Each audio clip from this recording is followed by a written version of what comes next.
Eh, Nos da mucho gusto tener la oportunidad de saludarlos en esta segunda sesión de nuestro seminario. Y bueno, ahora con la oportunidad de seguir, de seguir platicando sobre calidad en educación, que ese es justamente lo que nos reúne en esta mañana, esperando que podamos tener un seminario eh, provechoso para todos. Así que les doy una cordial bienvenida. Voy a permitirme utilizar una presentación, al igual que en la sesión pasada, para poder trabajar, para poder llevar la guía de algunas ideas que vamos a ir discutiendo. Pero antes de comenzar, probablemente me gustaría hacer una pregunta. Bienvenida, maestra Mónica, maestra Xochitl, un gusto saludarles. Me gustaría hacerles la pregunta de cuando ustedes han tenido la oportunidad de formarse, probablemente recuerdan sus estudios eh, desde la licenciatura, sus estudios desde la preparatoria, sus estudios en la maestría, ahora en el programa de doctorado, y seguramente han tenido la oportunidad de eh, formarse en distintas instituciones. eh, Probablemente han identificado algunos rasgos favorables o algunos rasgos característicos de las instituciones que ustedes asumen como instituciones de calidad. Es decir, ¿cuáles consideran ustedes que serían algunas de las características? No solamente que pueda tener una educación de calidad, ya la sesión pasada estuvimos comentando que la visión de la calidad está muy ligada a esta idea justamente que tiene la UNESCO, y la UNESCO nos da ciertos parámetros que considerar. Pero ahora yo haría esta pregunta principalmente basada en su experiencia, ¿no? Basada en su experiencia, tratando de identificar algunos rasgos de calidad en las instituciones que ustedes se han formado, o también, ¿por qué no?, en las instituciones en las que tal vez no se han formado, pero que han tenido la oportunidad de conocer o tener una idea de cómo es su desempeño. Bueno, entonces voy a dejar de compartir para poderlos ver en esta primera pregunta, en esta participación. Y ¿a quién le gustaría compartirnos su experiencia?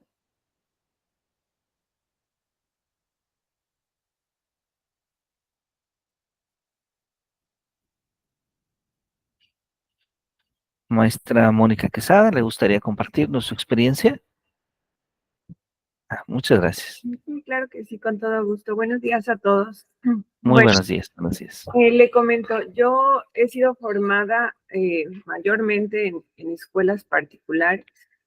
Por ejemplo, lo que fue mi educación secundaria y la universidad, yo las estudié en una congregación que se llama Hermanas de los Pobres, Siervas del Sagrado Corazón de Jesús. Entonces estuve en un colegio que se llama Colegio La Paz, en la secundaria, y para estudiar la universidad me fui a Zamora, al centro Juana de Asbaje. Entonces, ambos centros escolares son regidos por SORES y obviamente tienen la misma filosofía, la misma visión y la misma misión.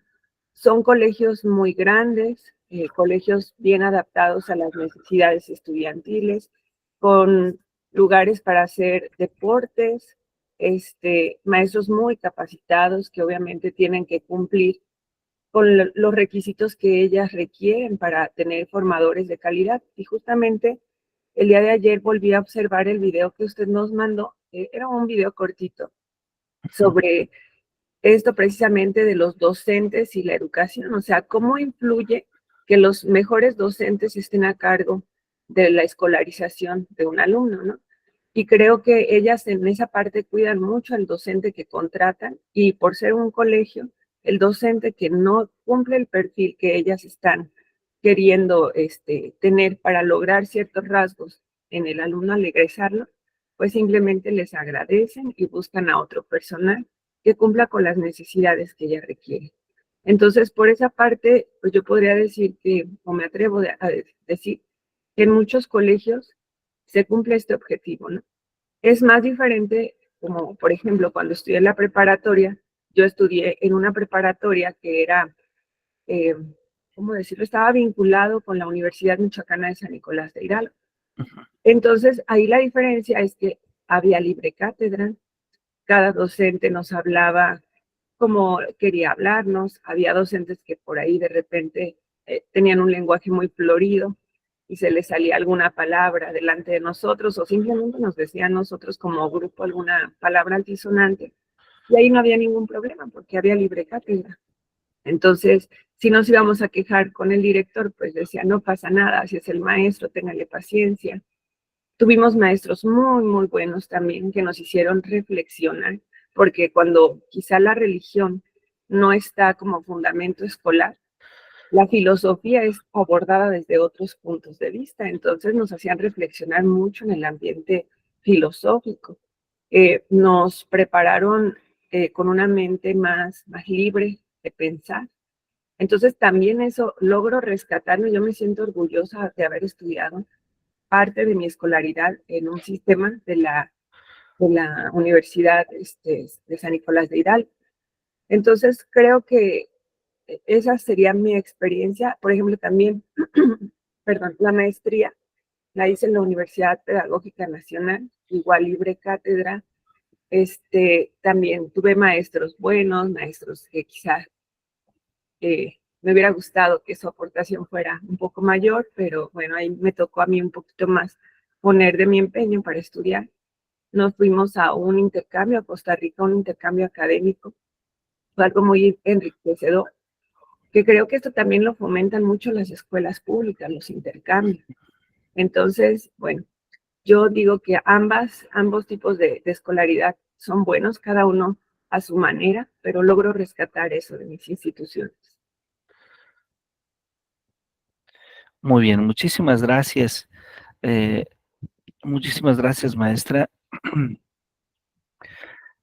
Esto que usted nos comparte es muy interesante porque hablamos entonces de cómo las instituciones educativas en muchas ocasiones nos pueden tener a lo que comúnmente llamamos un sistema mucho más abierto y un sistema mucho más cerrado. Es decir, un sistema donde se centraliza eh, básicamente la libertad.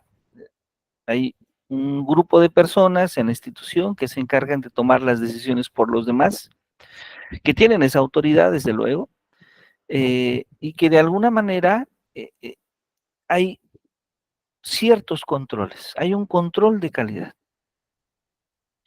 Pero por otro lado, tenemos un sistema mucho más abierto, donde la calidad se centra en la aportación que cada uno de los profesores, que cada uno de los miembros de la institución da, sin que necesariamente haya un control irrestricto.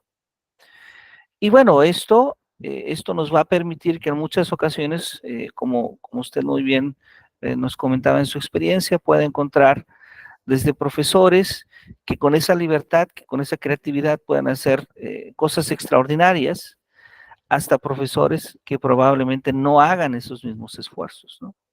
Y esta diferenciación la podemos ver mucho en distintas instituciones educativas, pero tiene que ver con esa visión en gran medida de control, ¿no?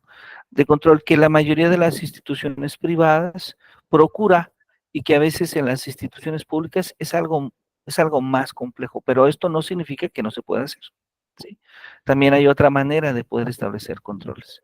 Muchas gracias, maestra Mónica Quesada, por compartirnos. ¿Alguien más le gustaría compartirnos esta experiencia? Una persona más.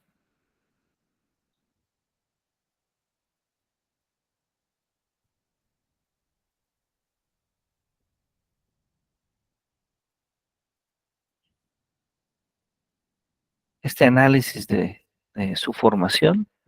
La maestra Carla, adelante, por favor, si es tan amable. Hola, buenos días, doctor. Buenos días, compañeros. Muy Pues buenos días. yo a diferencia de la maestra Moni, siempre he estado en escuelas públicas, pero yo siento que una de las características que depende de cada escuela es el liderazgo del director. Donde hay un buen director, entonces ahí vemos el trabajo de los docentes. Lo vemos también ahorita, por ejemplo, aquí en Platón hay 2 escuelas, 2 preescolares, y hay un preescolar que dicen, el día que se vaya la directora, la escuela se viene abajo. ¿Por qué? Porque es una directora que ha estado acompañando a sus maestros, que está al pendiente del trabajo que se está haciendo con los docentes. Y en la otra escuela, pues es una directora que no está tan, pues ahora sí que trabajando con los docentes o guiándolos. Y entonces, como dice la maestra, pues al final cada docente trata de hacer pues lo que ellos quieren, pero no guían o no realizan o no acompañan bien a sus alumnos. Entonces siento que uno de los aspectos que también influyen mucho en la calidad de las instituciones es el liderazgo que tienen nuestros directores. También el día de ayer me tocó acompañar en el consejo técnico a un colectivo docente y yo veía cómo los maestros pues simplemente empezaron a platicar de todas aquellas dificultades que tenían, pero los alumnos, el contexto, pero nunca se vieron a sí mismos, nunca se dieron una autoevaluación. Bueno, ¿qué estoy haciendo yo para mejorar? O si tengo estas condiciones, pues, ¿qué puedo hacer yo como docente para tratar de apoyar a mi alumno y que pueda adquirir sus aprendizajes? Y ahí en este colegio, pues yo veía a un director que simplemente, pues solamente se puede decir que es muy efímero en sus aportaciones o como que también se pone del lado de los maestros y empieza a quejarse. Y entonces ahí, ¿de qué manera el director va a guiar o va a decirle, maestro, bueno, si tenemos este problema, ¿qué es lo que podemos hacer? Entonces creo que uno de los parámetros, pues, es el liderazgo del directivo. En efecto, el papel que juega el director, la directora, el rector, la rectora va a ser sumamente importante, porque es quien lleva a cabo el modelo de gestión en el aula. Propiamente las instituciones ya tienen un modelo de gestión del aula, pero es quien le imprime, digamos, ese estilo particular de dirigir y que esperamos, de acuerdo al tipo de liderazgo que desarrolla el director, pueda, pueda desde luego tener el impacto en los estudiantes. Bueno, pues yo les agradezco tanto a la maestra Mónica como a la maestra Carla su participación y voy a permitirme ahora compartir con todos ustedes material que hemos preparado para esta sesión, donde vamos a hablar justamente de estas características que deben tener las instituciones de calidad. Ya habíamos comenzado hablando un poco sobre, perdón, parece ser que alguien más nos va a acompañar. Bienvenido, maestro Francisco. Bien. Ya habíamos hablado un poco de cómo define la calidad la UNESCO, cuáles son justamente algunas de sus componentes, pero voy a retomar una idea mucho más básica que la de la UNESCO, que a veces nos resulta elemental, pero nos resulta operativa, ¿sí? Es decir, ¿qué entendemos por la calidad? Pues de manera muy elemental, como ese conjunto de cualidades que constituyen la manera de ser una persona o una cosa, ¿sí? Muy especialmente pensando justamente en esta visión de ofrecer un servicio que se puede ofrecer tanto en el sector público como también en el sector privado, desde luego, pues entonces un conjunto de características de un producto, de un servicio, que lo convierte en satisfactorio para el cliente o el consumidor, que lo convierte en satisfactorio. Y vamos a hablar de este término satisfactorio que involucra no solamente el hecho de asumir la idea de que es el cliente, determina que es satisfactorio el consumo del servicio, sino que hay otros elementos en el contexto que son participantes y que son justamente importantes. También al terminar la sesión pasada hablamos de que habitualmente cuando hablamos de calidad no es suficiente únicamente hablar de la calidad basada desde el cliente. ¿Sí? Y esto se debe a que en el caso muy específico de la educación en efecto es un servicio, pero la educación va más allá de solamente ser un servicio. No podemos comparar la educación con otro tipo de servicios o de bienes a los cuales puede tener acceso una persona y puede evaluar esa persona. Ciertamente en un restaurante se puede evaluar el servicio, en un restaurante se puede evaluar la calidad de la comida, pero la educación va más allá, porque la educación, como la UNESCO nos lo ha dicho, está ligada al proceso formativo de la propia persona. Y esto significa que al evaluar la educación siempre podemos encontrar ciertos niveles de subjetividad de quien evalúa, y muy especialmente cuando evalúa el cliente. A ver, disculpen ustedes, voy a recibir a alguien que nos acompaña. Bienvenida, maestra Wendy. Voy a volver a compartir. Entonces, siempre podemos observar cómo, les agradezco mucho si me confirman, ya se puede ver, ¿verdad? Hay cierta subjetividad de quien lleva a cabo el proceso de evaluación. Entonces, no podríamos evaluar la calidad de la educación únicamente pensando en el cliente. No podríamos pensar la calidad de la educación únicamente evaluando la perspectiva que tienen los estudiantes de nosotros. ¿Sí? Claro, esta perspectiva es importante y debe considerarse, pero no debe de ser de ninguna manera el único medio para evaluar la calidad, ¿sí?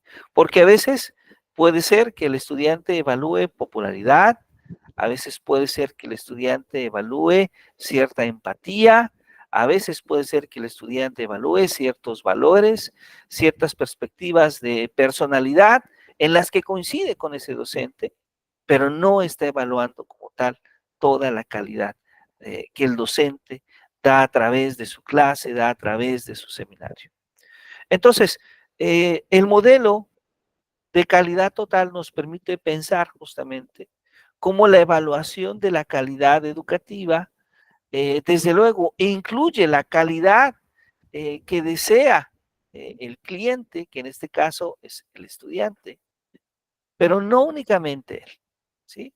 También tenemos que pensar en la calidad programada, ¿sí? Tenemos que pensar en las expectativas que nosotros tenemos del servicio que damos. ¿Quiénes somos? ¿Cómo nos definimos? ¿Cuál es nuestro servicio? ¿Cuál es nuestra expectativa? Y también en la calidad realizada. Es decir, no solamente en lo que nosotros esperamos dar, sino en lo que realmente dimos. ¿Sí? Lo que realmente logramos dar a nuestro cliente, que no siempre es exactamente aquello que programamos, que no siempre es exactamente aquello que el cliente desea.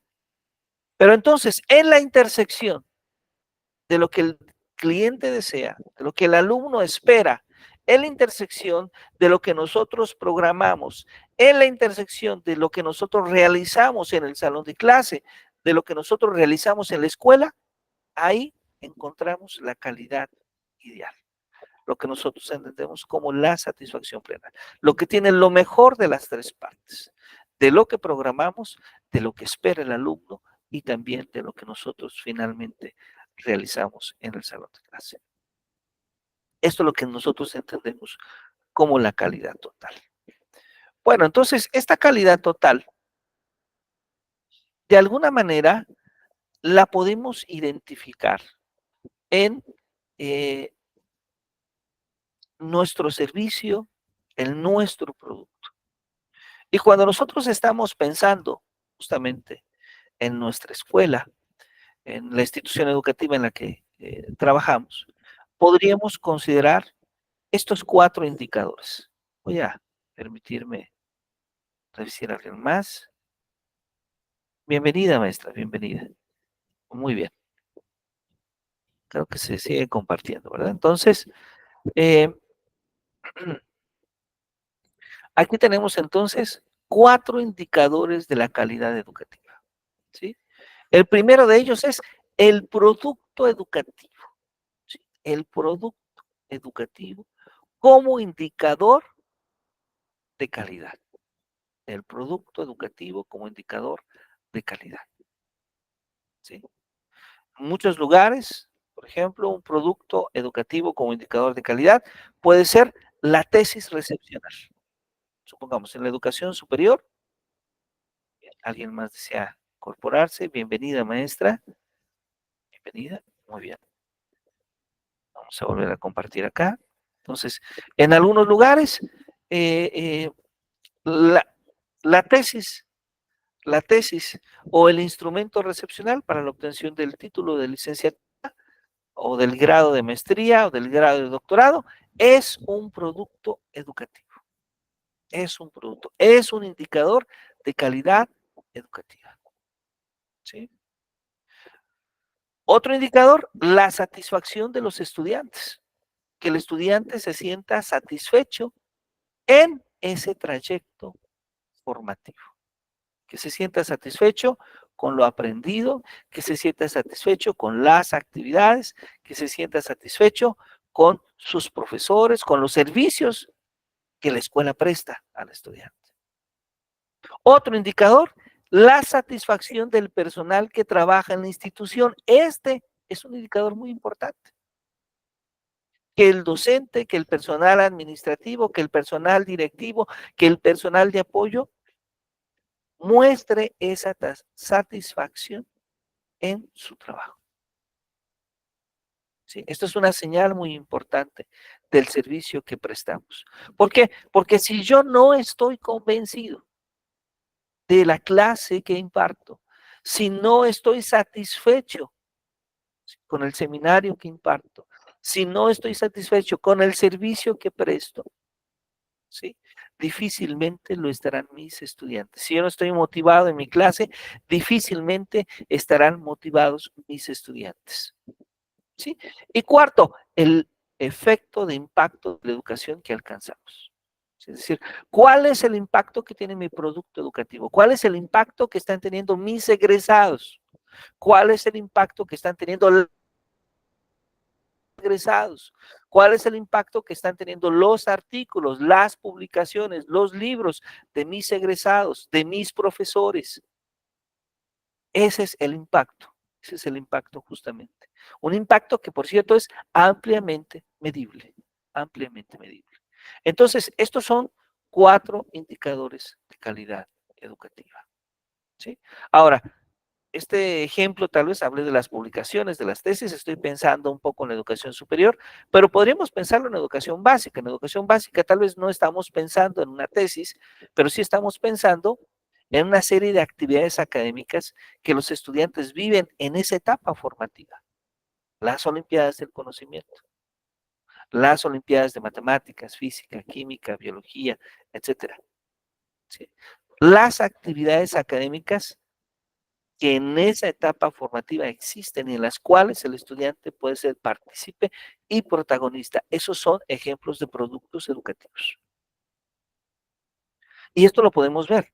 Podemos ver cómo instituciones públicas e instituciones privadas en diferentes partes del país anuncian de manera constante que sus alumnos son los ganadores de la Olimpiada del Conocimiento en esa zona escolar, en esa jefatura escolar o inclusive en ese estado. Porque esto tiene un impacto, ¿sí? Porque esto es una manera de decirle al mundo, de decirle a su región, tenemos calidad en nuestro servicio, ¿sí? Y claro, más allá de ese protagonismo, desde luego está aquello que pueda ocurrir en el salón de clase, ¿sí? La calidad en el salón de clase, la calidad en los procesos que se viven en la escuela. Esto se consigue, pues, de muchas formas, hay muchos aspectos que hay que considerar. Ya lo había anticipado yo. Por un lado, hay que pensar mucho en los clientes, hay que pensar mucho en los estudiantes, hay que pensar mucho en lo que nuestros estudiantes necesitan, en cómo nosotros podemos apoyar a nuestros estudiantes. Por otro lado, se requiere ese liderazgo decidido de la dirección, ese apoyo de la dirección para llevar a cabo los diferentes procesos. Se requiere de la participación y de la cooperación de todos. ¿Por qué? Porque hablar de calidad no es hablar de una persona, no es hablar de un área de la escuela, se requiere de la participación de todos los integrantes de la escuela. Y si todos los integrantes de la escuela no están decididos en que haya esta calidad, la escuela no va a alcanzar la calidad. ¿Sí? No va, no va a ser suficiente con que unos cuantos estén decididos y otros no. ¿Sí? También se requiere de mejorar, se requiere de innovar de manera constante, pero también se requiere de un proceso formativo permanente. ¿Sí? Se requiere que seamos las maestras y los maestros, aquellos que estamos en un proceso de formación, también formarnos, ayudar a formar a nuestros alumnos, pero también formarnos nosotros.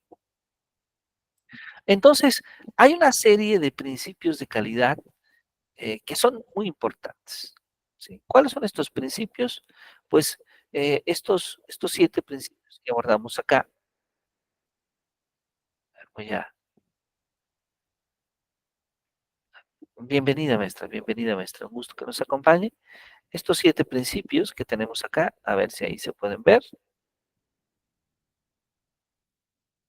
que son justamente los principios de la calidad. ¿Qué tenemos en estos principios?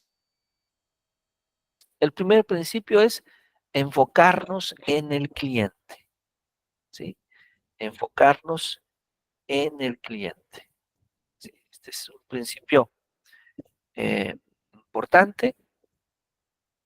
Vamos a centrarnos en el cliente, vamos a modelar nuestro servicio para poder satisfacer las necesidades, las expectativas, porque cada alumno que forma parte de nuestras aulas genera expectativas del servicio.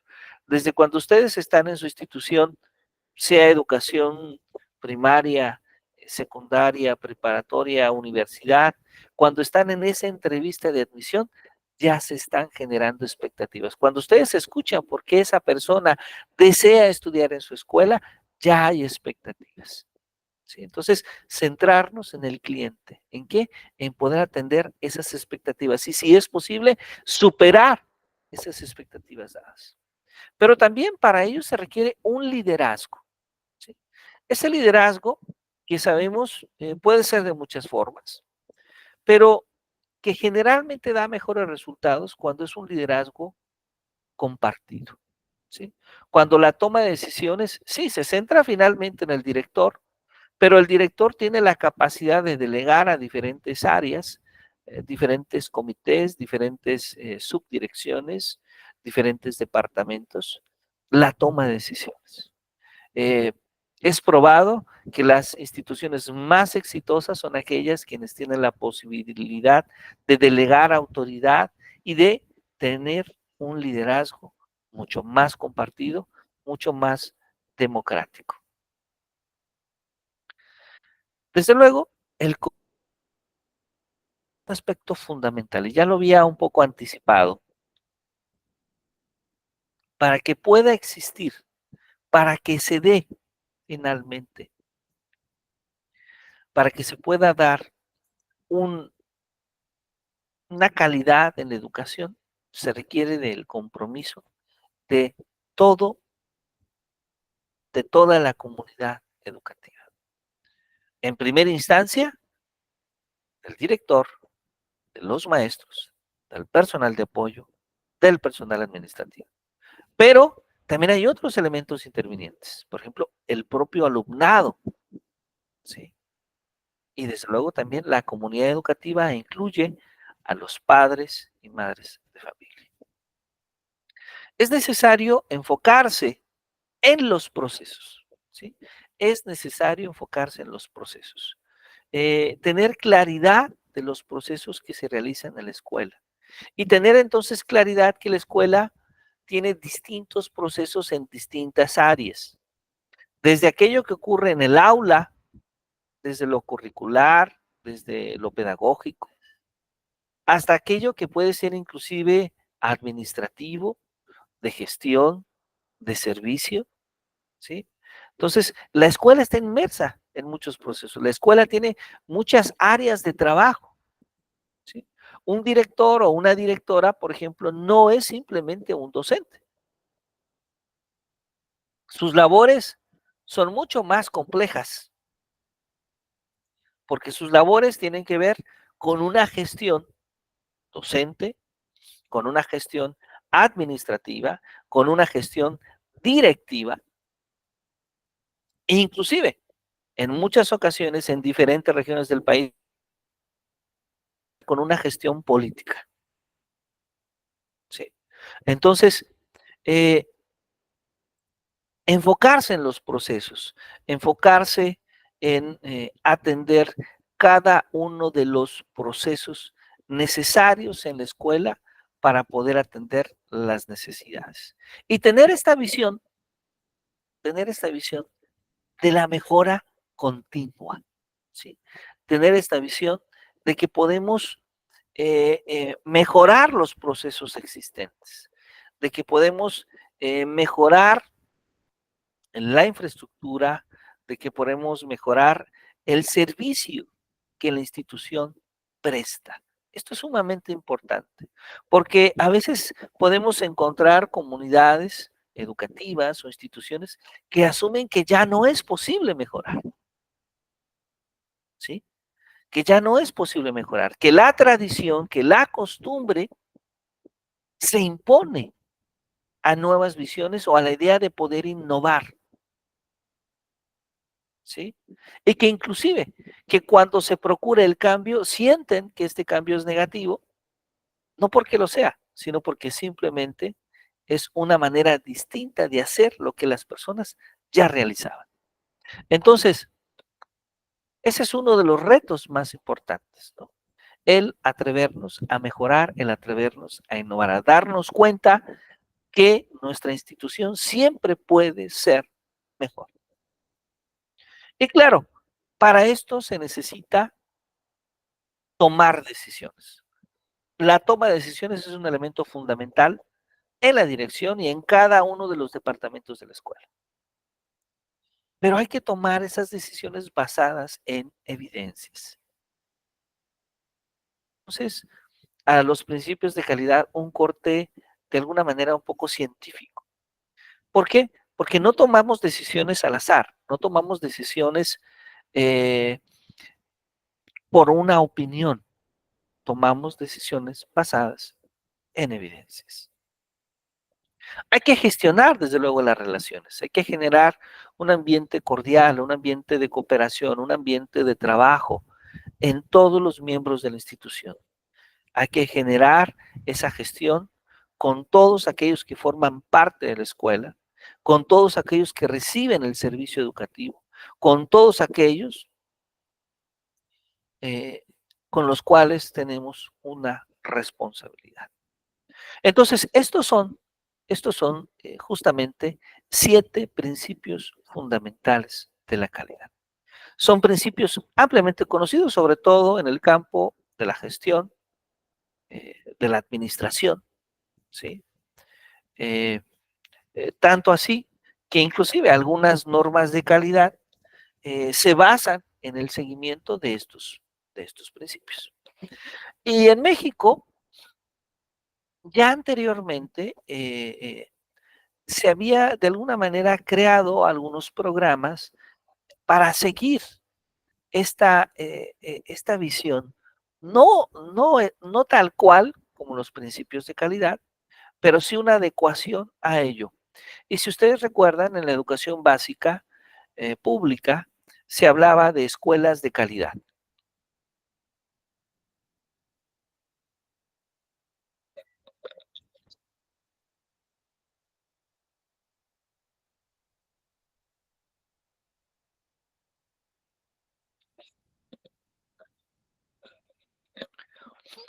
Estas escuelas de calidad que tomaban como eje estos elementos.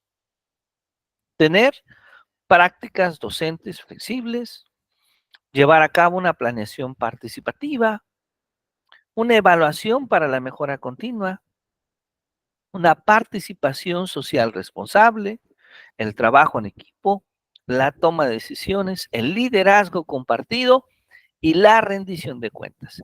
No es tal cual los principios de la calidad, pero podemos ver cómo varios de estos principios naturalmente son considerados en este proyecto que durante varios años estuvo en nuestro país y que actualmente ya no ha sido considerado.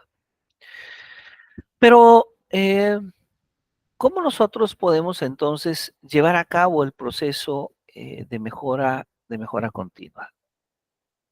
Pues quiero decirles que hay varios modelos en el campo de la administración. De hecho, este campo de conocimiento originalmente, antes que ser empresarial, se llamó el campo de la investigación de operaciones. Y ahí, Shewhart y Deming desarrollaron un modelo que es el ciclo PDCA, que seguramente ya hemos escuchado todos. Este ciclo que está compuesto por 4 acciones fundamentales, que es planificar, desarrollar, comprobar y actuar. Están justamente los cuatro elementos. Planificar, desarrollar, comprobar y actuar. Y que nos permite ir justamente a través del tiempo, como aparece en esta recta, ajá, conforme va pasando el tiempo, incrementando el nivel de calidad, ¿sí?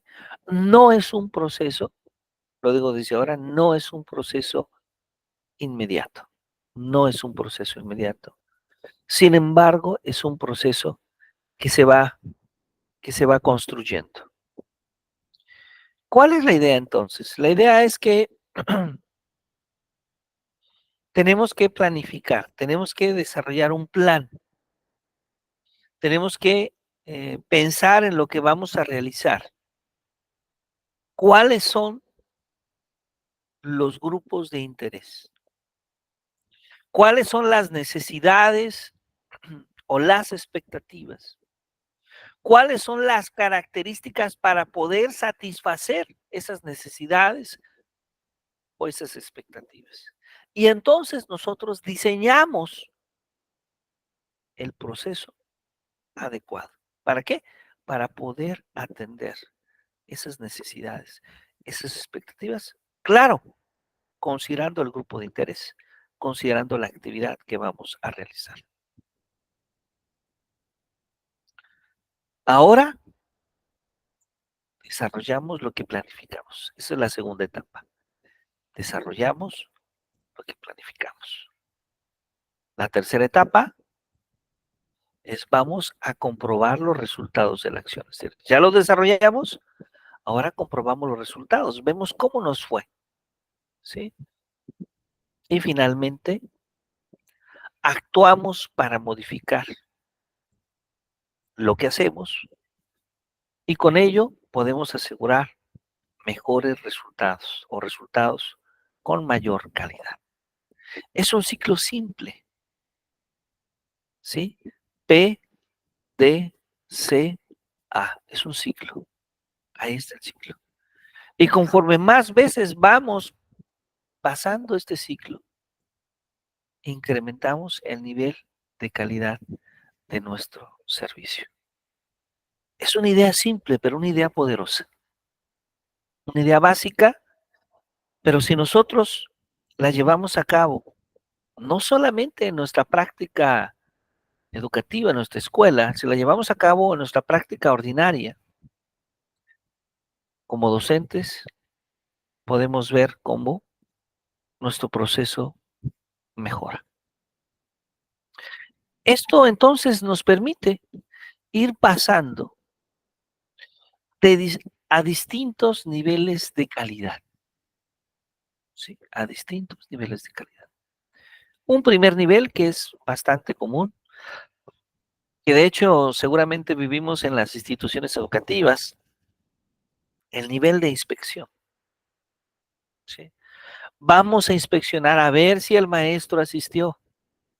Vamos a inspeccionar a ver si el maestro entregó su planeación. Vamos a inspeccionar a ver si el maestro está en clase.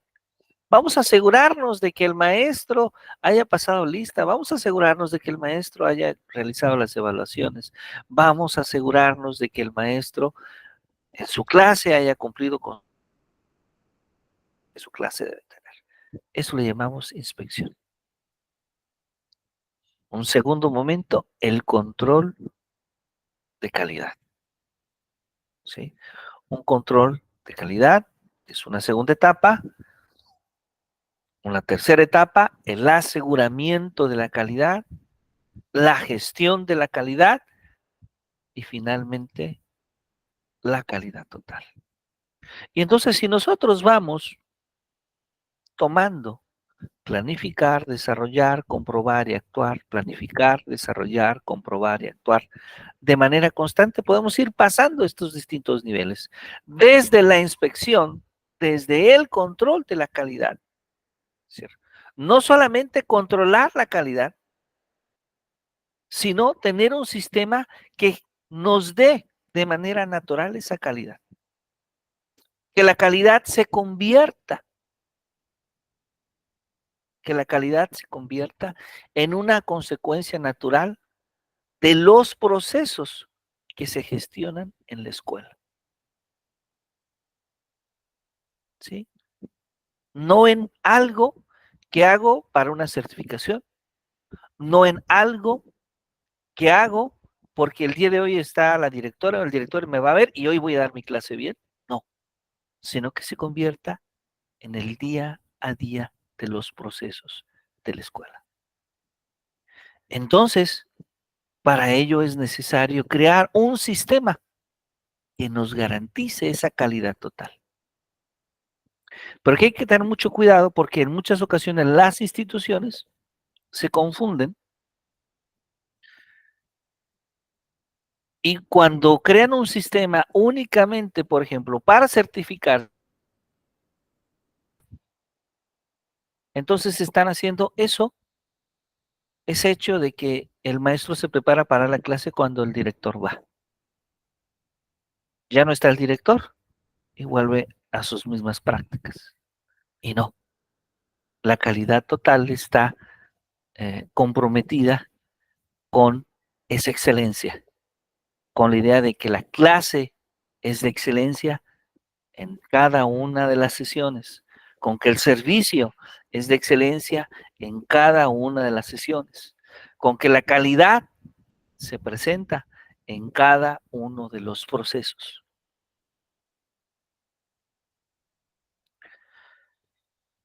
Entonces, cuando nosotros hablamos de inspección,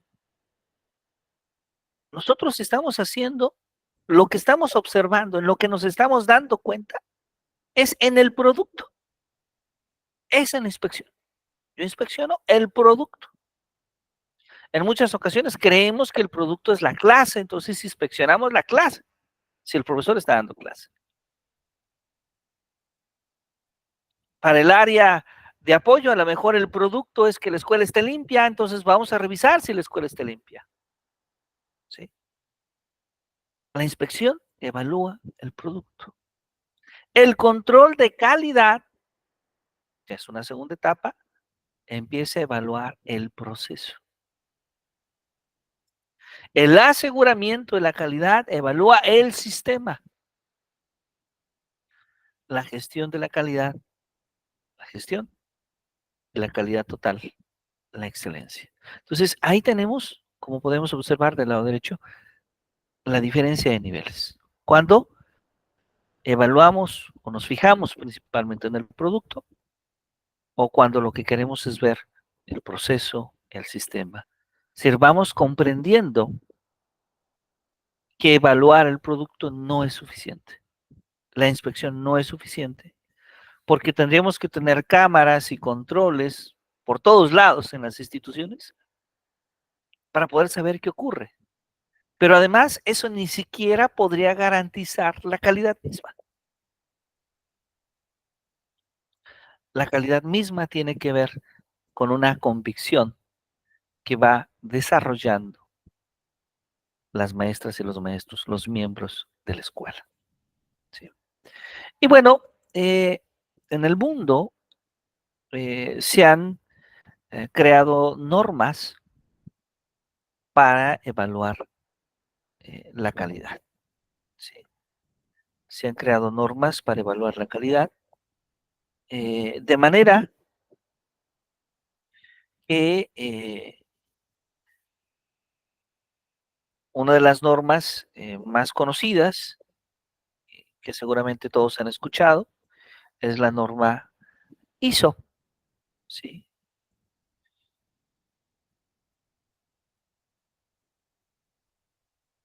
La norma ISO 9000 es uno de los ejemplos de las muchas normas que existen. Muy bien, entonces, vamos a continuar. Ya hablamos entonces un poco de esta idea de que aparece el término sistema. Pero entonces, ¿qué entendemos por un sistema de calidad? Pues, punto de estructuras de organización, de responsabilidades, de procedimientos, de procesos, de recursos que se establecen a cabo para realizar la gestión de la calidad. ¿Sí? Y que consiste, primero, en la definición y segundo, en la ejecución de un método de trabajo que asegure que el producto o que el servicio cumple con especificaciones que han sido previamente establecidas para satisfacer las necesidades del cliente. En eso consiste un sistema de calidad. ¿Sí? Ese es justamente el concepto de un sistema de calidad. Entonces, vean que nosotros ejecutamos un método de trabajo para asegurar que el producto o el servicio cumpla con especificaciones que son previamente establecidas para satisfacer las necesidades del cliente. Esta definición embona perfectamente bien, me voy para atrás, con la idea de la calidad total. ¿Por qué? Porque nosotros en ese sistema estamos centrados en lo que el cliente necesita o desea. Pero hay una calidad programada y hay una calidad realizada. ¿Sí? Es decir, es un concepto que nos va a permitir gestionar la calidad total. ¿Sí? De eso se trata justamente, la calidad. ¿Cómo implantamos entonces un sistema de calidad? Bueno, lo primero es, tenemos que darnos cuenta. ¿Sí? Debe haber un proceso de sensibilización, de cultura de calidad. ¿Sí? Darse cuenta es probablemente una de las partes más complejas, porque tienen que ver con la idea de que nos damos cuenta justamente de que el producto o el servicio que nosotros estamos dando puede realmente ser mejor, puede mejorarse. Esta cultura de la calidad, de manera global, de manera local, es cada vez más común. Y entonces, ofrecer un servicio de calidad se ha convertido en las empresas públicas y privadas, educativas y de otros servicios o sectores, en una meta importante. Entonces, el primer paso es decidir formar parte de esa cultura de la calidad. Y claro, hay que tomar una decisión, porque para formar parte de esa cultura de la calidad implica, implica desde luego, formar parte de una serie de próximos procesos que va a vivir la institución. Pero recordemos que la institución en la que yo trabajo también soy yo mismo. La institución no me es ajena, yo formo labor. Entonces los cambios en las instituciones son también cambios en mi persona. Entonces decidir formar parte de la cultura de la calidad implica también decidir cambiar y transformarse. Implica entonces, en consecuencia, un compromiso. Implica entonces, en consecuencia, un compromiso. Y habitualmente tenemos que elegir un modelo de referencia. ¿Qué significa un modelo de referencia? Aquí quiero ser profundamente respetuoso con este comentario. Cuando nosotros pensamos en una institución de calidad, comúnmente eso es un modelo de referencia. Es decir, nosotros elegimos y pensamos qué tipo de institución nosotros podemos ser. Y esto tiene que ver en cómo nosotros interpretamos y entendemos la calidad. Pero también tiene que ver en cuál es la visión que tenemos para la institución en la que trabajamos. Hay instituciones que de manera inmediata van a buscar certificadoras, certificadores. Esto es muy común en México, debo decirlo. Y más común en las instituciones públicas. Se ha vuelto a algo sumamente común en las universidades públicas, en las instituciones públicas, y buscan desde luego certificadoras de ISO 9000. Instituciones que puedan evaluar, que puedan ayudar a la construcción de un sistema de gestión de la calidad que sea certificado con esta norma y que es un modelo de referencia. ¿Sí? Sin embargo, y con profundo respeto, debo decir que no es la única manera de elegir un modelo. Esta es la manera más comercial y más convencional. Contratar a una certificadora, contratar a una empresa que capacite a tu personal y una certificadora que después te evalúe para que te digan que estás preparado en ISO 9000. Esta es la manera más común.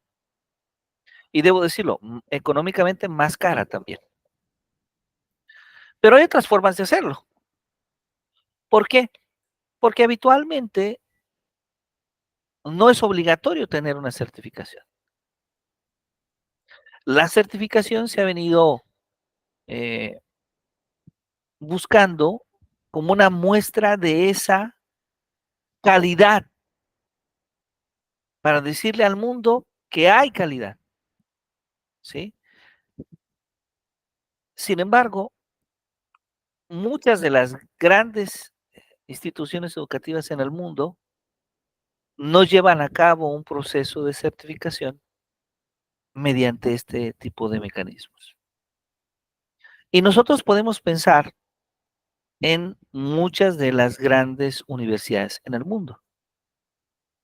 Probablemente ustedes estén pensando en universidades como Princeton, como Cambridge, como Harvard, como Stanford.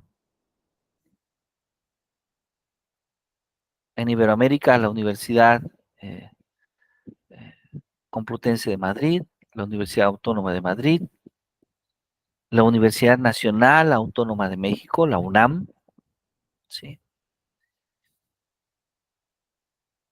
Metropolitana, la UAM, el Instituto Politécnico Nacional, ¿sí? Podemos pensar en muchas de nuestras grandes instituciones. Algunas han certificado algunos procesos ISO, en efecto, pero otras simplemente tienen un exitoso modelo de gestión de calidad. Un exitoso modelo de gestión de calidad. Y entonces, a esto comúnmente le llamamos el benchmarking, que es pensar en una de estas instituciones que nos motiva, eh, que nos, que admiramos sus procesos formativos, que admiramos su modelo de gestión de calidad, y entonces tomamos un modelo de gestión de calidad como el de nosotros. Y esto nosotros lo podemos ver, por ejemplo, las universidades estadounidenses crearon en la tercera y cuarta década del siglo pasado el modelo de centro de estudios avanzados o de centro de investigación.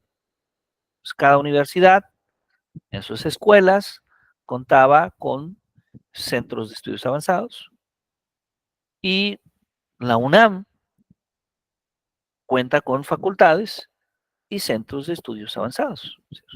No, la UNAM no hizo ningún proceso de certificación, evidentemente, simplemente se dio cuenta que este modelo de tener facultades y después tener centros de estudios avanzados era un modelo exitoso de gestión.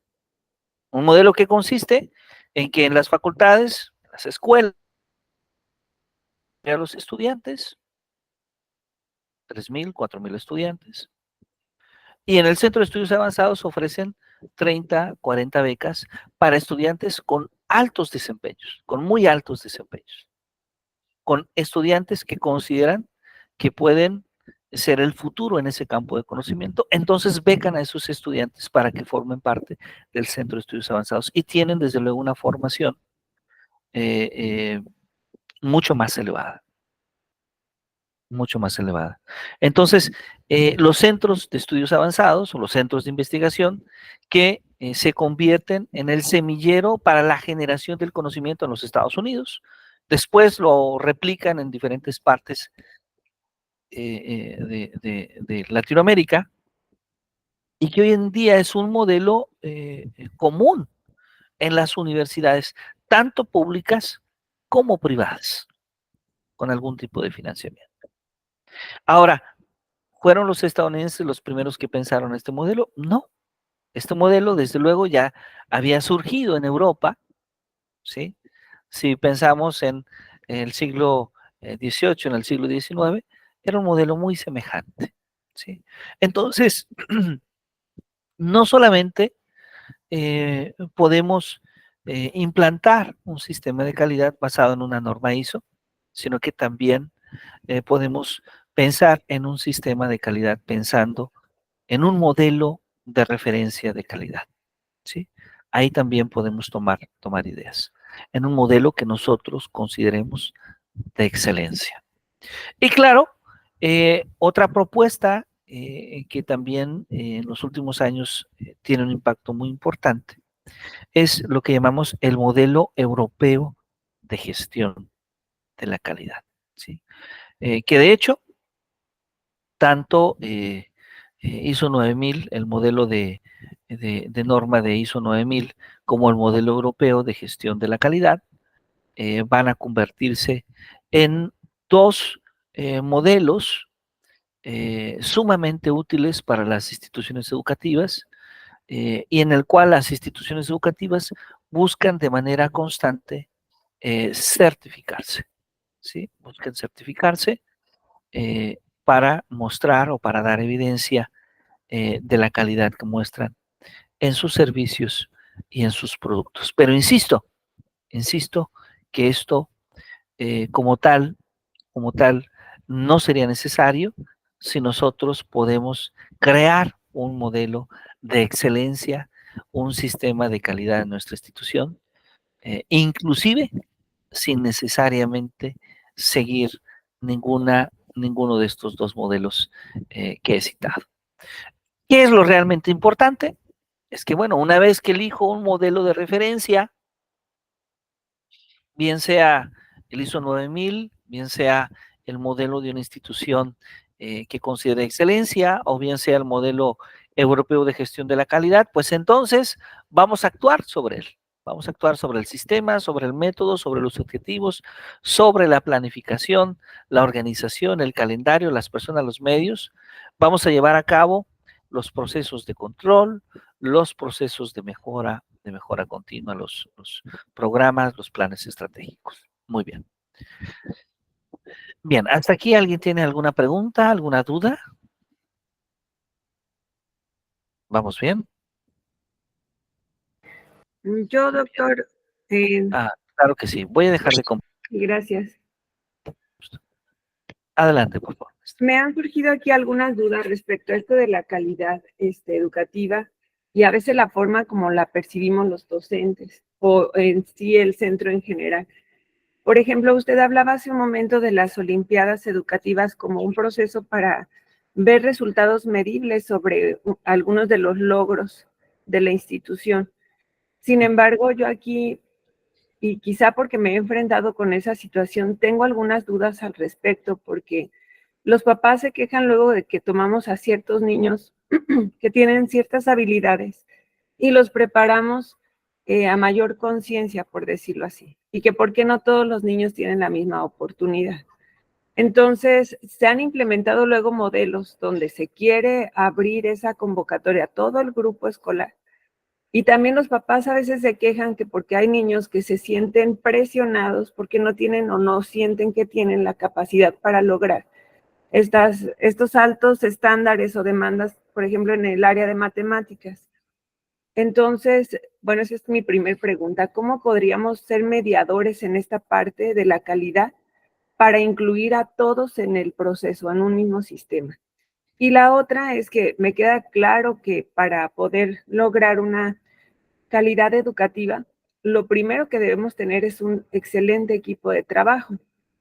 Pero si tenemos elementos que no cuentan con las características de esta, o bueno, con las características que debe de tener un docente que encaje en este nuevo sistema para tener una educación de calidad y de excelencia, ¿cómo podemos hacerlo? Y sobre todo es mi preocupación porque obviamente en los centros escolares de educación pública no se puede decir así como que, maestro, no estás cumpliendo, muchas gracias, te invito a que te dediques a otra cosa, sino todo lo contrario, hay un sindicato que lo protege y no se pueden hacer estos movimientos tan fáciles. Entonces, ¿cómo podemos motivar a los docentes a que logren estas expectativas, a que logren estos principios, si como primera instancia está la renuencia a un cambio, por ejemplo?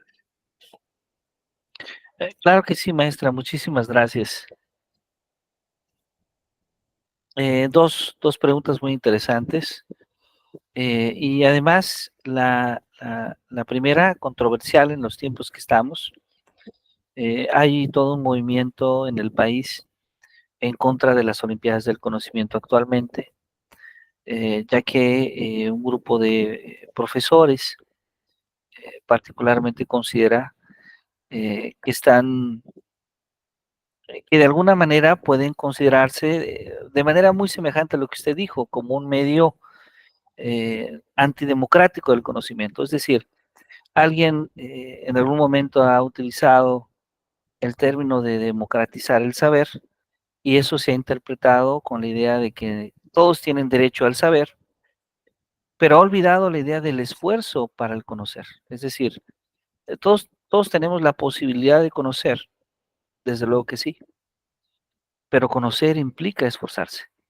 Ustedes en un año aproximadamente van a obtener el grado de doctor doctora en educación, pero habrá costado 2 años levantarse todos los sábados a clase. Eso es un esfuerzo. Y no puede tener alguien un título de doctor que no se haya al menos levantado 2 años a clase, ¿sí? Entonces, eh, es un poco complejo porque desde luego hay muchas perspectivas en ello. La crítica, desde luego, siempre a las Olimpiadas del Conocimiento ha sido que pareciera que las Olimpiadas del Conocimiento son para unos y no son para todos. Creo que lo ideal tendría que ser en que cierta práctica en la escuela donde es el docente quien elige quienes participan, esa práctica tal vez sí tendría que cambiar y tal vez se tendría que estandarizar que antes de un proceso de selección escolar, es decir, por parte de una escuela, hubiera un proceso en el salón de clase donde todos pudieran participar, donde todos pudieran evaluarse y los mejores a su vez pudieran pasar a las siguientes etapas. Sin embargo, yo respetuosamente difiero de la idea de que la Olimpiada del Conocimiento discrimina a los estudiantes. Porque si tomamos ese argumento, diríamos entonces que un programa de doctorado también discrimina a los ciudadanos, porque entonces hay quienes tienen un programa, quienes son doctores y quienes no lo son. Claro que no. Las personas se esfuerzan. Los estudiantes en primaria, en secundaria, en preparatoria, hacen un esfuerzo adicional, dedican tiempo adicional a su proceso formativo y el premio a ese proceso formativo son sus propios aprendizajes. Y creo que eso no tendría de ninguna manera que demeritarse. Pero en efecto, hay visiones opuestas. En muchas ocasiones hay visiones opuestas por parte de los padres de familia, pero probablemente estas visiones están mucho más ligadas a la falta de trabajo con sus hijos, más que al proceso en sí, ¿sí? Porque desde luego, un niño que participa en una Olimpiada del Conocimiento va a requerir de apoyo y probablemente pida apoyo a sus padres y probablemente entonces sus padres tendrán que dejar de hacer otras labores para poder apoyar a su hijo en el proceso formativo. Pero desde luego, esto requiere del apoyo de los padres, requiere el apoyo de los alumnos y requiere de que nuevamente el conocimiento pues sea valorado, porque creo que estamos empezando a ver una sociedad en nuestro país y en otras partes del mundo que empieza a depreciar el saber, ¿sí? Esta crisis, debo decirlo, ya antes la hemos vivido, antes de la época de la Ilustración, vivimos también una época donde el conocimiento se devalora, ¿sí? Y las consecuencias de ello en ese entonces, después de muchos años, después de algunos siglos, fueron sumamente negativas. Eso en el primer caso. En el segundo caso, eh, es muy complejo, maestra Mónica. Es muy complejo implantar un sistema de calidad cuando no se está convencida en las instituciones de que este sistema sea implantado. De hecho, cuando el sistema de calidad se implanta a la fuerza, lo más probable es que el sistema de calidad no funcione. Nosotros lo hemos podido ver, por ejemplo, en programas de posgrado. A veces algunas instituciones están interesadas en tener un programa de posgrado de algo que antes CONACYT llamaba posgrados de calidad CONACYT.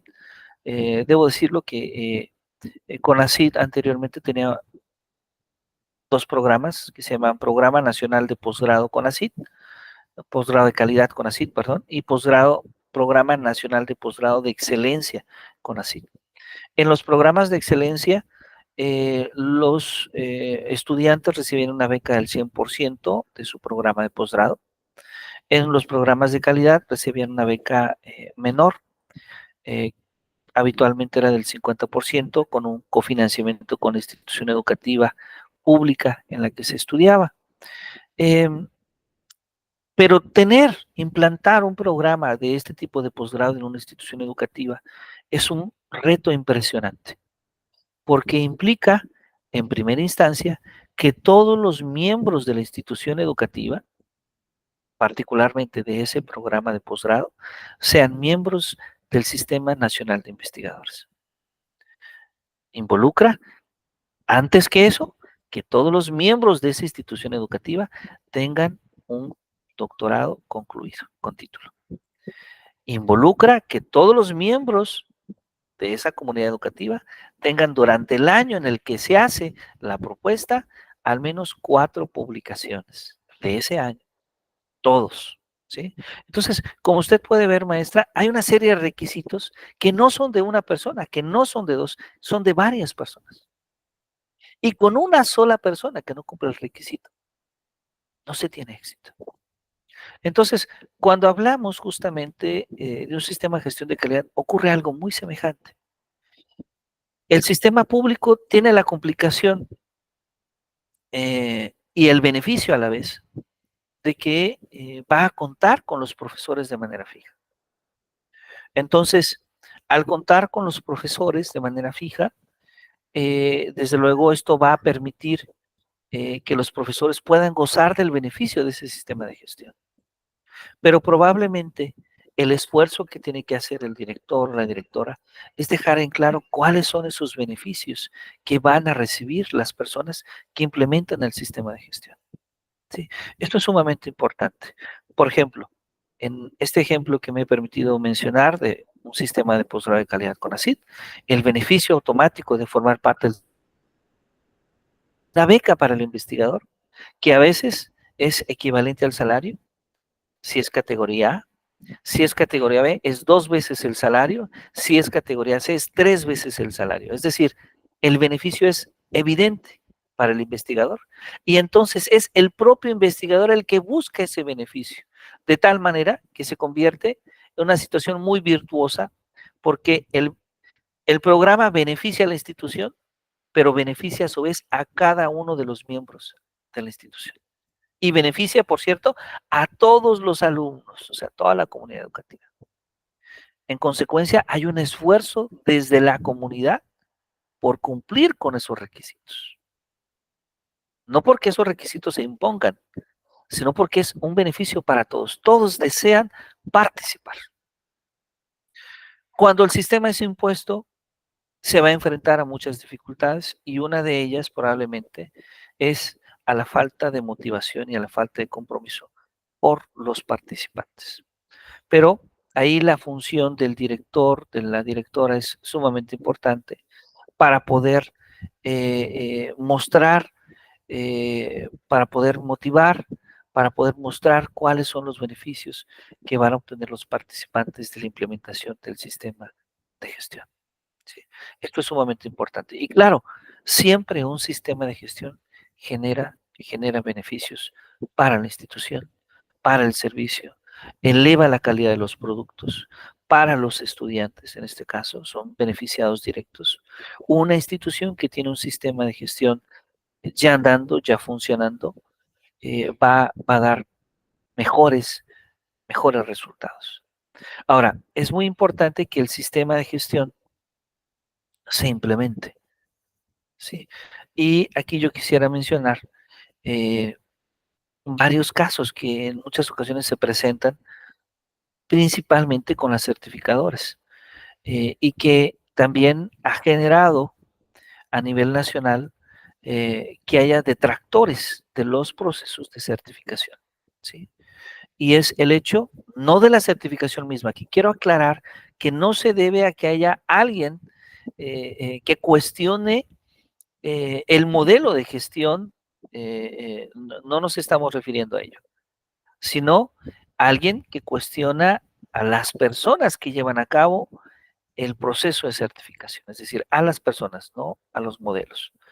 Eh, porque en muchas ocasiones las certificadoras son laxas en los procesos de certificación, son demasiado amables, ¿sí?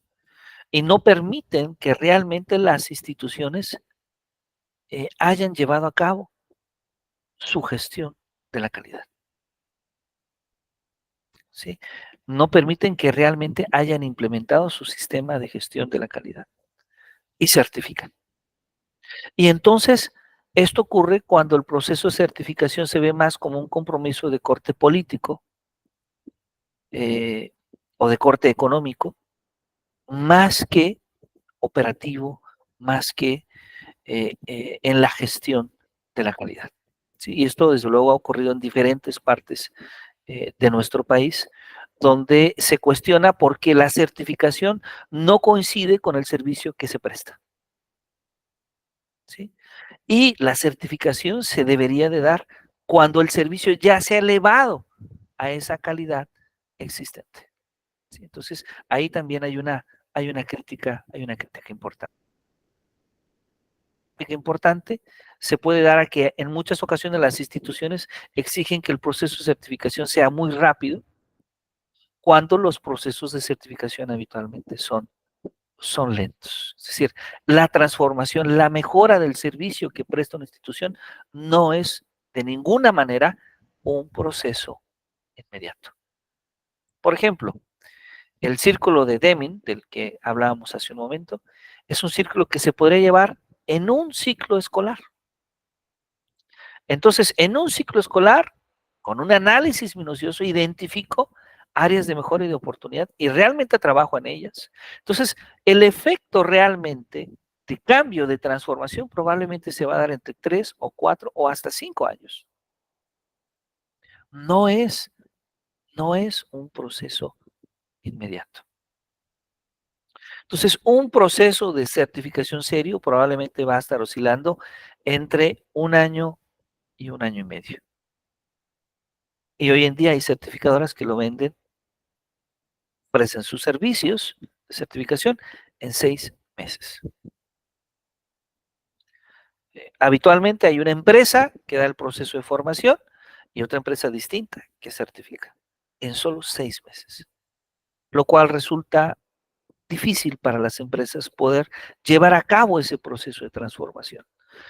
En muchas ocasiones lo logran, pero en otras ocasiones la certificación queda como algo irreal. Es decir, parece que cumplimos una norma, pero que realmente en el servicio que prestamos ya no lo cumplimos. Sí. Entonces, bueno, también estos procesos de certificación han sido cuestionados. Sin embargo, a pesar de ello, siguen patentes educación superior y muy especialmente en las instituciones públicas. Se ha convertido en un medio de garantizar la calidad. Podemos tomar notas periodísticas y darnos cuenta que distintas universidades en el país de manera constante están anunciando que han certificado procesos, que han certificado servicios en diferentes escuelas, facultades o departamentos. Maestra Mónica, tal vez me excedí en los comentarios. Eh, Seguramente no logré contestar plenamente sus 2 preguntas, pero espero haber ayudado un poco. Sí, muchas gracias, doctor. Muy bien, no sé si alguien más tenga alguna pregunta, si no, continuamos.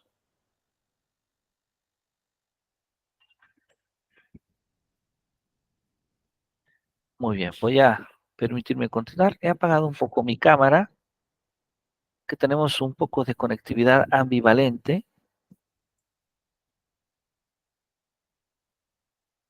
Bueno, entonces, ¿cómo implantar un sistema de calidad? Bueno, no, esto ya lo habíamos visto. ¿Cuáles son entonces las funciones de los sistemas de calidad y de mejora? Bueno, la primera es preparar los mecanismos para la acreditación de instituciones o programas. Mejorar la docencia, la investigación y la gestión. Servir de instrumento para rendir cuentas al gobierno y a la sociedad. Miren qué interesante. Este tercer punto es el punto que más se está utilizando desde esta perspectiva que mencionaba en México. ¿Sí? La certificación como un medio para decirle a la sociedad que nuestro sistema es de calidad. ¿Sí? Lo cual es cuestionable, como ya había mencionado, porque puedo necesariamente pagar una certificación. Suministrar información pública transparente al estudiante y al mercado laboral. Esto también es importante porque habitualmente los estudiantes que egresan de una institución certificada, desde luego que es satisfactorio, asumiendo esta idea de la visión pública de la calidad, pero además dentro de los procesos de la gestión de la calidad, pues aparece también la transparencia, que es muy importante. Y también permite, desde luego, el operar como mecanismos para decidir una financiación diferencial de los distintos centros.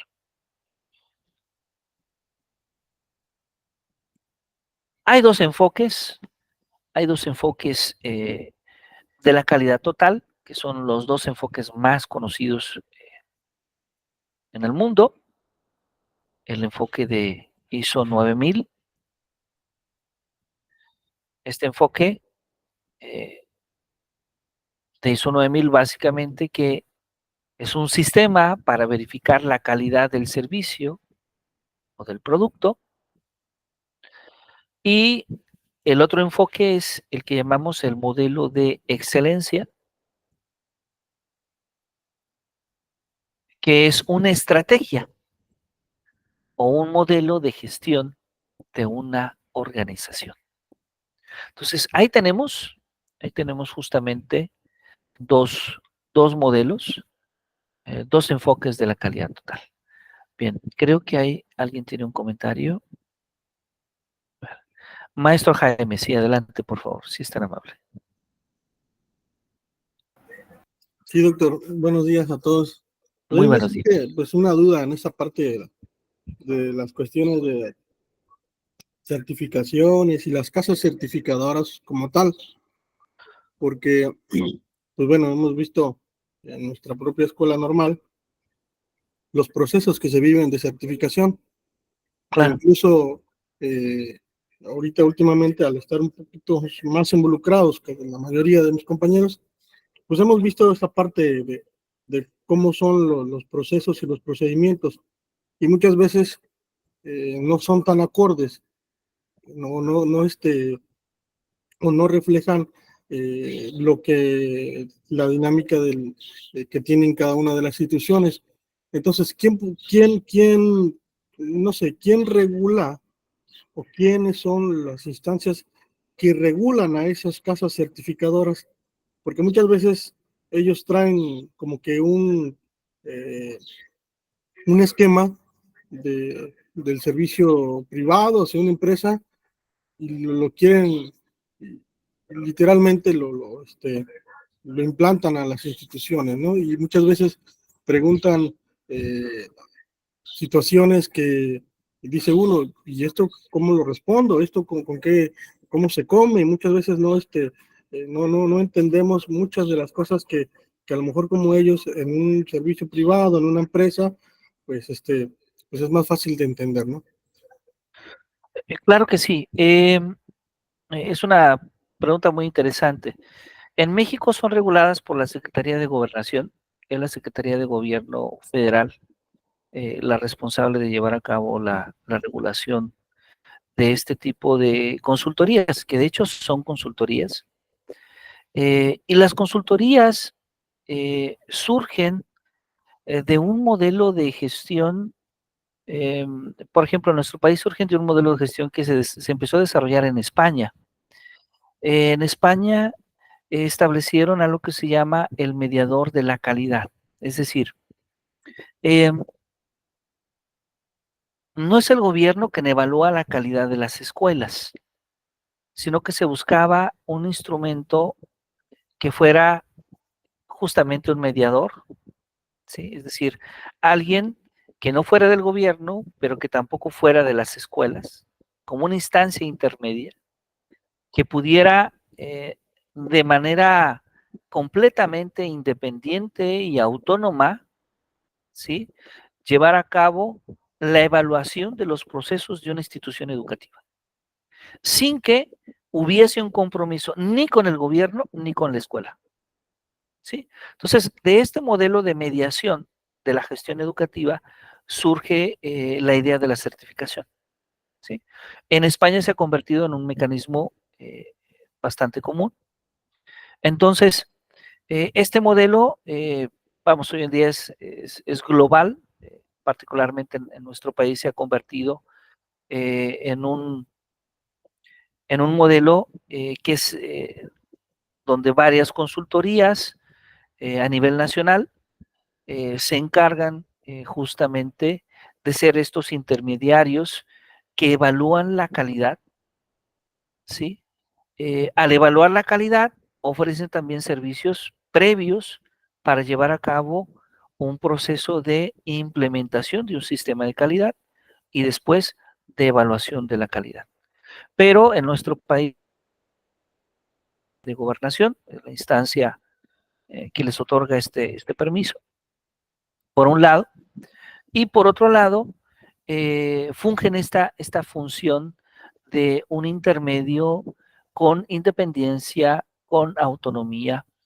Un intermedio muy parecido, no sé si ustedes han escuchado hablar en el mercado de Moody's, por ejemplo.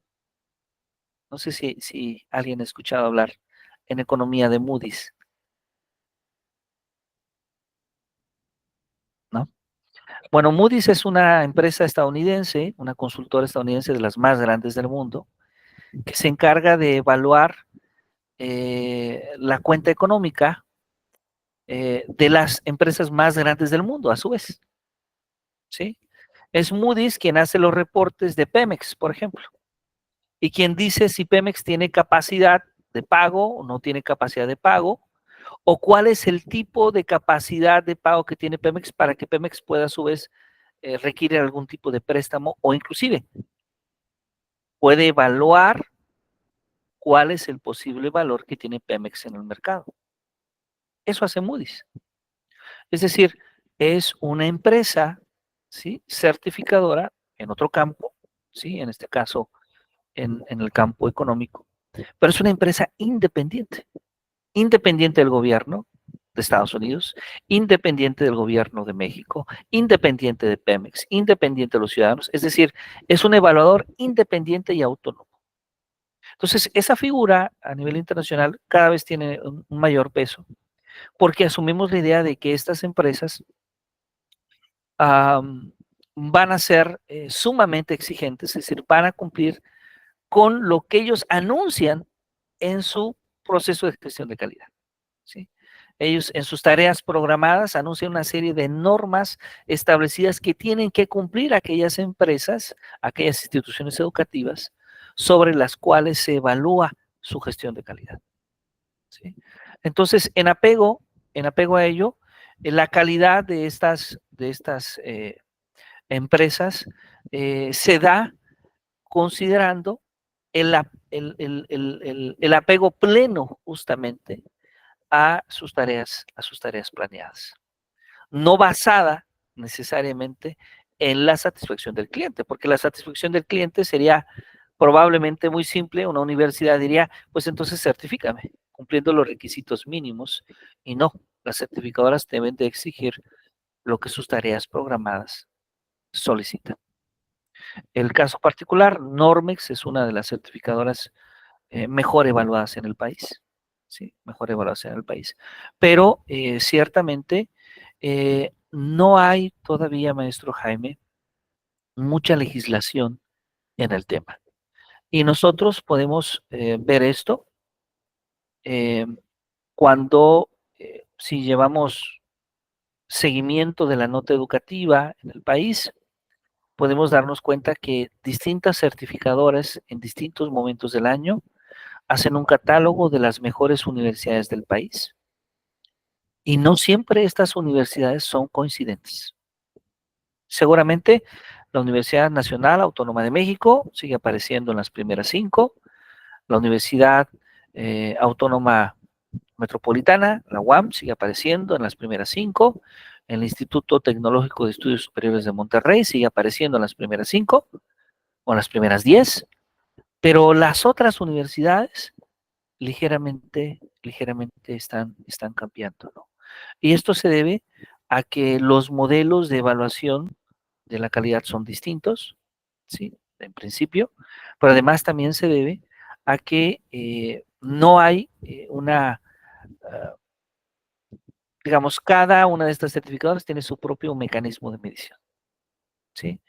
Y probablemente si más adelante no hay suficiente atención, nos puede ocurrir como las encuestas en la política, ¿no? Esperemos que no suceda. No ha sucedido, no está sucediendo, lo aclaro, solo un comentario, pero sí podría ocurrir porque hay demasiada libertad para estas empresas, que son quienes finalmente dictaminan la excelencia o la calidad de las instituciones. Y debo decirlo, en nuestro país muy especialmente hay un interés de las instituciones públicas sobresaliente en ello. Bueno, creo que contesté solo parcialmente, maestro Jaime, pero espero haber Sí, ayudado. gracias, doctor. Gracias. A usted, muchas gracias. Muy bien, bueno, entonces comentábamos, para ir cerrando nuestra sesión el día de hoy, comentábamos que tenemos justamente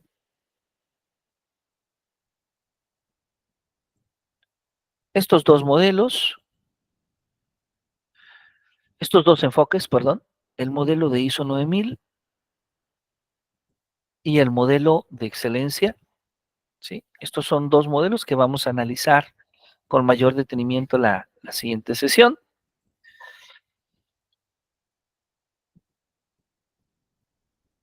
¿Qué podemos decir? Pues que cualquier proceso de implantación de un sistema de calidad, los principios de la calidad total, corre el riesgo de quedarse simplemente en un gasto. Miren, esto es sumamente importante, sumamente importante. Es decir, que cuando nosotros, bien sea que paguemos una consultoría, bien sea que no paguemos una consultoría, pero implementemos un sistema de gestión de la calidad, ¿sí? Bien sea que lo hagamos. Si no lo hacemos a profundidad, si no lo hacemos respetando los 7 principios que ya hemos comentado hace un momento, pues corremos el riesgo, particularmente si estamos pagando por ello, en que finalmente esto se convierta solamente en un gasto, en un pago, y no veamos reflejado en nuestro servicio esa calidad. Ok, ISO 9001 toma como base estos principios, la orientación en el cliente, el liderazgo, la participación de todos los miembros de la organización, la orientación en los procesos, la orientación no solamente en los procesos, sino con una visión global de lo que buscamos, del camino hacia donde nosotros queremos ir. La mejora continua de los procesos, la toma de decisiones basadas en hechos, en evidencias, las asociaciones de proveedores. Las asociaciones de proveedores. Ahí tenemos justamente algunos de los elementos que toma como base justamente ISO 9000. ¿Y cuáles son entonces los pasos para implantar el ISO 9001? Pues bueno, aquí tenemos justamente paso a paso cuáles son los, los momentos, la definición de alcance, ahí comenzamos, el análisis del contexto, la definición de la política de calidad, ¿sí? La evaluación de riesgos y oportunidades, la definición de objetivos, evaluar la competencia de los trabajadores, de los miembros de la comunidad escolar, la infraestructura de la empresa, el sistema de comunicación, la información documentada, estudiar los procesos, evaluar los proveedores, evaluar el desempeño y finalmente estudiar las no conformidades, ¿sí? Voy a lo largo de la semana a compartirles adicionalmente una página justamente de una consultoría que se dedica a apoyar los procesos de gestión de implementación de sistemas de calidad, que tiene una explicación muy completa de la implementación de ISO 9001, que puede ayudar mucho, primero, a entender los procesos de gestión de calidad en lo general, y que puede seguramente ser de interés para algunos de ustedes. Entonces, vamos por allá a compartirla para que a lo largo de la semana puedan también revisarlo. Y la siguiente sesión vamos a revisar con mayor detenimiento cuáles son estos pasos para implementar el ISO 9001. Vamos a hablar un poco más del modelo europeo de excelencia. Y bueno,